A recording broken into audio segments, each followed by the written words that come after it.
This video is for IM2 section 912 in your core packet, which is titled Parabola Investigation, and it is on pages 2 and 3. You're going to answer the question, how can I shift and stretch a parabola? So the first thing you're going to do is you're going to go into the Desmos graphing calculator, and you're going to type in the parent function. So I have the parent function typed in here in line 1 as x squared, and then you can see my graph over here. It has its vertex here at 0, 0, and it also has a line of symmetry going right on top of that y-axis through x equals 0.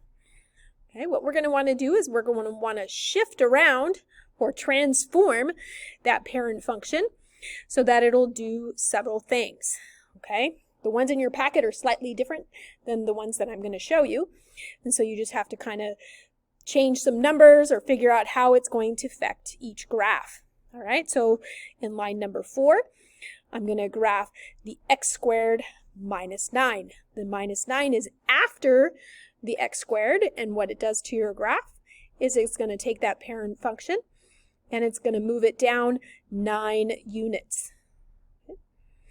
So what would happen if you added a different number instead of subtracting a -9? So change it from minus to plus some number and see what happens. All right, I'm going to turn that one off and turn on line 5.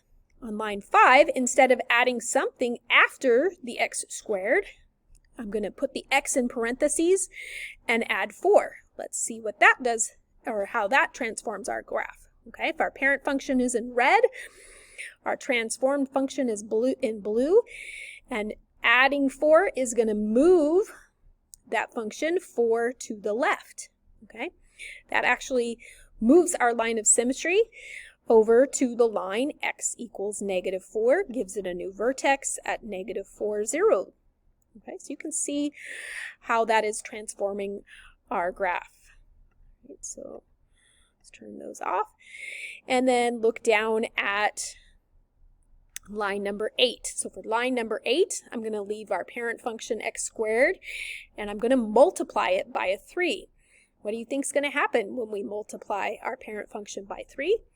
It's going to make our parabola grow faster, which is going to cause our parabola to go up much faster, which makes it skinnier because it's going to grow much faster. And if we dragged it down, you're going to notice that it's going to get skinnier and skinnier and skinnier. Okay, click on the home button, it'll take you back to that central view.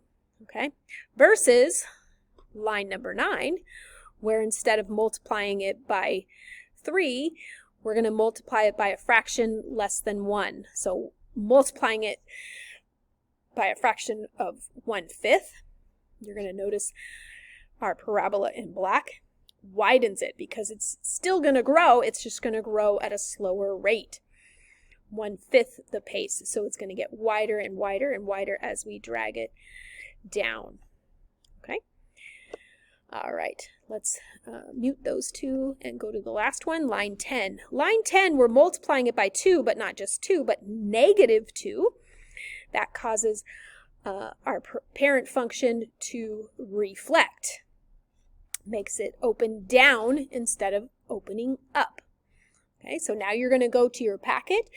You're going to do, you're going to type in your parent function, just like we did here with line 1, and then you're going to try adding, subtracting, see what it does, moves it up, right, left, down. You're going to try multiplying it by something, seeing if that makes it skinnier or wider, and even multiplying by a negative number until you can fill in pages 2 and 3 in your core packet.